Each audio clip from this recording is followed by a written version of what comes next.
if working harder actually worked, you wouldn't still feel overwhelmed right now.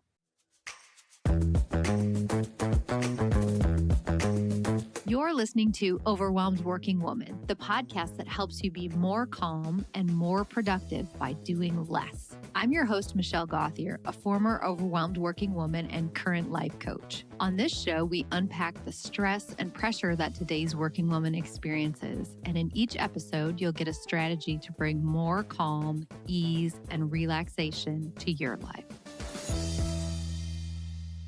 Hi, friend. Welcome to the podcast. I'm glad you are here today. Today, we're going to be talking about why working harder is actually killing your productivity and what to do instead. If you're like I used to be, when you feel overwhelmed, the first thing that you want to do is work more. That was my only go-to solution. But today you'll discover why pushing through when your nervous system is fried actually lowers your productivity, why preventative rest is one of the smartest time management strategies that you can use, even if you were brought up to believe that rest was bad in all cases. And also we're going to talk about the real time wasters that are secretly draining your energy. And it's not binge watching Netflix. That can actually be a really great time waster. So if you're someone who prides yourself on being productive, this one might lovingly challenge you a little bit.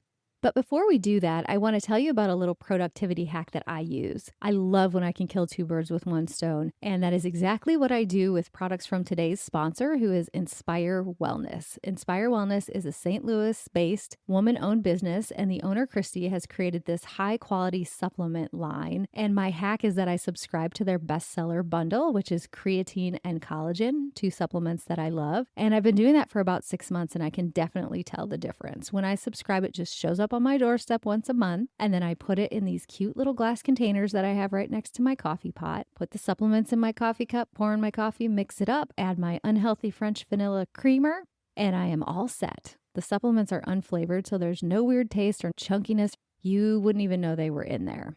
And these supplements are known to help with brain fog, help you build muscle, and collagen has 18 grams of protein, so that's great too. You can just hack your way to starting a healthy morning. Their sponsor, Christy's, giving us a great deal. If you go to inspirewellnessstl.com, so Inspire Wellness and then STL for St. Louis.com/OWW for Overwhelmed Working Woman, you will see that if you subscribe to the bestseller pack, which is the one I get, you'll get 15% off your order when you subscribe. Not just the first month, but every month. I'll also put that link in the show notes. I promise you it's easy, and I can definitely feel the difference from taking these. Okay, let's get back to our episode. The first thing I want to talk about is the idea that productivity equals effort, that we need to work harder, push through, dig deeper, stay up later. And if you feel overwhelmed, just try even harder, just double down on that. But here's the problem. When your nervous system is dysregulated, when you're stressed and tired and overstimulated, your brain literally works worse. It makes sense, right? You get slower processing.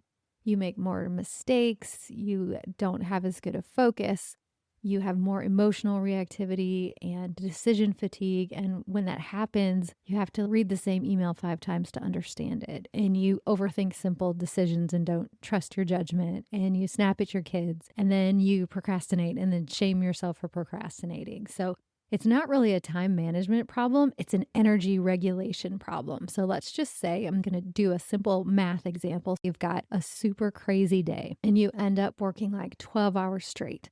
And then you come home and you do a few things at home and then you go back to work for 3 more hours. So you end up working 15 hours in a day. We all know that's not sustainable. I've definitely done some 15-hour days in my career, but that is not a sustainable way of living. And I can promise you that the emails that I was sending at midnight were not as sharp as the ones that I was sending at 9 a.m. that morning, because truly you're just brain dead at that point.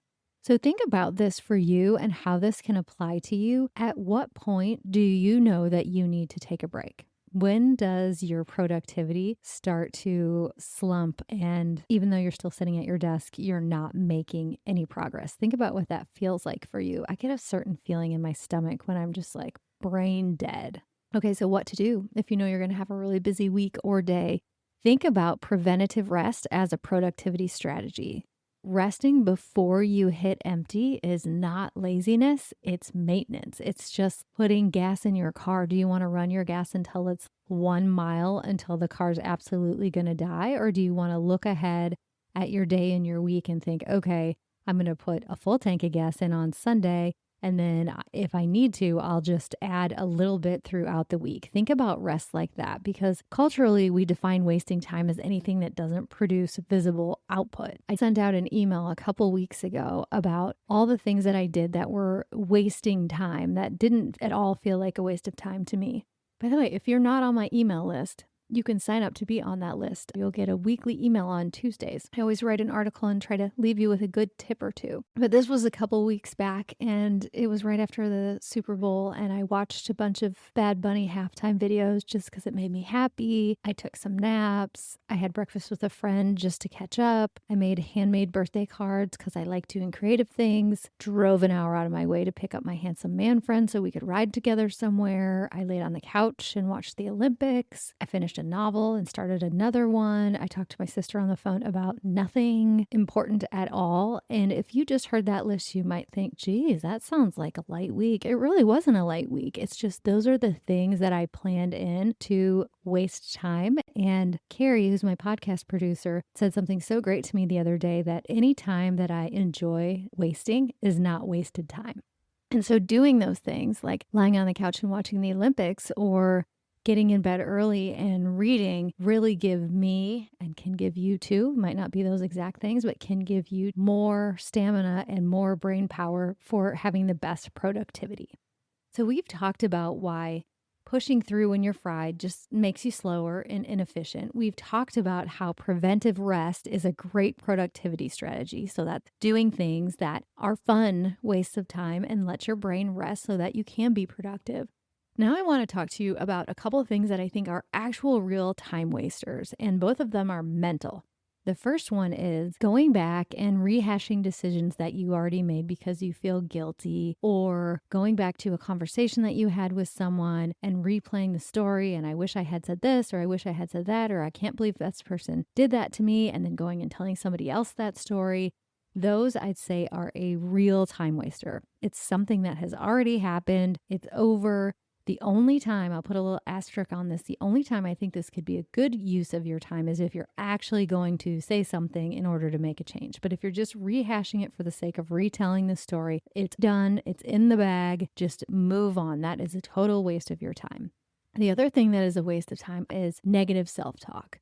We can't help if our brains offer negative thoughts. Every person's brain offers negative thoughts, some more than others. If this is you, remember the trick where you can think about it, like you can see those thoughts coming into your brain. So if your brain's saying, why did that take you so long? Why can everybody else get this done more quickly? Why can't you get your whole to-do list done? Why can't you be the mom who never yells at her kids? When you see those thoughts coming in, just notice them. Notice that your brain is dropping those thoughts in, and just simply say back to it, I'm not going to entertain those thoughts. That is not helpful to me in any way, shape, or form, and try to move on to an activity that either is productive or something that you enjoy doing instead of entertaining those thoughts. So here's what we covered. Working on a fried nervous system makes you slower, less efficient, etc.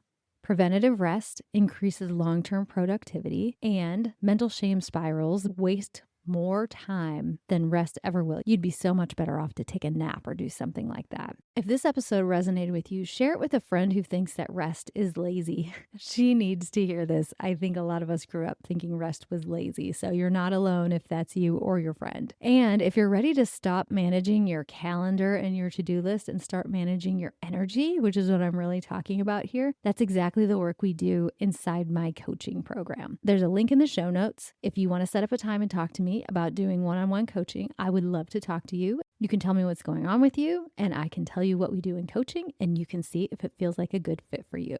Have a great week.